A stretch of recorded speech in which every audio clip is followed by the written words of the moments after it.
Halo, Assalamualaikum warahmatullahi wabarakatuh. Salam olahraga para UPI Zen. Hari ini kita akan bertemu dengan saya. Nama saya Emmanuel Taruguritno. Saya sekarang menjadi dosen di UPI di Fakultas Psikologi, mata pelajaran pengembangan metode pelatihan dan pengembangan di program S1. Saya adalah alumni IAI untuk program S2 dan S3 dan lulus di tahun 2024 kemarin. Dan mulai 2023 kemarin dan mulai mengajar di tahun 2024 ini. Hari ini para UPI Zen sekalian yang berbahagia, kami akan mencoba untuk sedikit sharing gitu ya tentang materi yang mungkin menarik untuk sebagian besar kalangan kaum muda, yaitu adalah di bidang olahraga. Seperti yang teman-teman sekalian ketahui, dalam satu minggu ini ada dua peristiwa besar nih yang sudah dan akan terjadi di pelantikan olahraga nasional. Yang pertama adalah kita semua bersyukur karena ada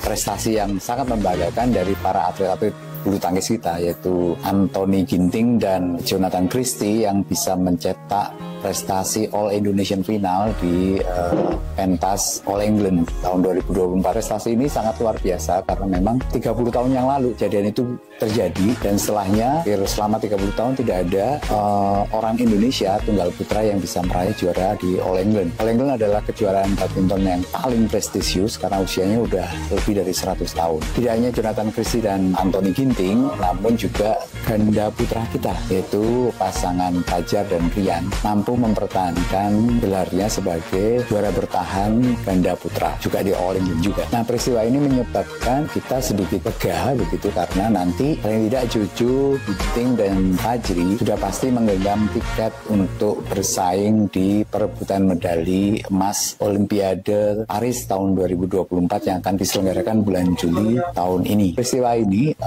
kenapa diulas? Karena ada hal yang menarik. Yang pertama adalah bagaimana bangkitnya tunggal putra kita maupun ganda putra kita sehingga kita bisa meraih prestasi di All England itu. Para pemirsa sekalian tentunya tahu dan gemas gitu ya, karena melihat hampir sejak pertengahan kedua tahun lalu sampai bulan Maret ini prestasi pemain-pemain bulu tangkis kita benar-benar tidak dalam kondisi yang menyenangkan, tidak kondisi yang membahagiakan. Kenapa? Karena lebih banyak cerita kegagalan yang kita dengar daripada cerita keberhasilan, khususnya untuk Anthony Ginting maupun Jonathan Christie itu sendiri. Jonathan Christie bisa meraih All England sebagai medali pertamanya di turnamen berkelas 1000 WWF ini. Tentunya ada cerita yang menarik itu, dan kebetulan karena saya sendiri adalah bagian daripada tim yang dipersiapkan oleh PBSI untuk membantu pendampingan psikologis daripada atlet-atlet badminton ini, maka mungkin ada beberapa hal yang ingin saya bisa sharingkan. Yang pertama adalah mari kita mempelajari sedikit tentang apa yang disebut sebagai psikologi olahraga atau sport psychology itu sendiri. Saya dalam posisi sebagai sekretaris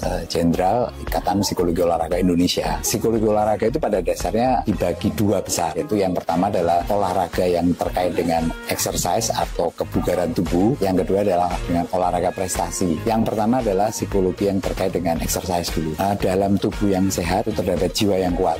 Fokus utama dari sport psychology yang di bagian exercise psychology adalah membantu para peminat olahraga untuk bisa mendapatkan fisik yang sehat, fisik yang kuat, yang akan berdampak pada kesehatan mental dan juga kesehatan fisik yang bersangkutan. Jadi para psikolog yang bergerak di bidang ini biasanya berbicara tentang kesehatan mental secara keseluruhan, secara holistik ya, secara komprehensif gitu. Jadi tidak hanya sekedar mentalnya tapi juga fisiknya. Dan bagaimana fisik dan mental ini menjadi salah satu kesatuan, itulah yang menjadi bahasan dari yang disebut sebagai exercise psychology. Yang kedua adalah sport psychology yang berkaitan dengan performance atau prestasi, khususnya untuk atlet-atlet elit. Atlet elit itu apa? Atlet elit adalah mereka-mereka yang sudah bisa meraih prestasi di tingkat-tingkat tertentu. Paling tidak disebut sebagai atlet elit kalau dia sudah bisa meraih prestasi di tingkat misalkan provinsi, nasional, regional, internasional. Jadi bagaimana kehadiran seorang psikolog gitu di bidang olahraga membantu para atlet-atlet yang punya potensi ini untuk meraih prestasi-prestasi di jenjang-jenjang yang seperti saya sampaikan tadi, itu di tingkat minimal di tingkat provinsi, yaitu misalkan kalau di Indonesia itu di PON misalkan begitu ya, di tingkat regional misalkan di SEA Games, tingkat yang lebih luas lagi Asian Games, dan tingkat dunia misalkan Olimpiade. Itu adalah jenjang-jenjang yang disebut sebagai kategori atlet elit. Jonathan Christie dan juga teman-teman di badminton itu jelas mengalami apa yang disebut sebagai kesulitan untuk memenangkan pertandingan dari sisi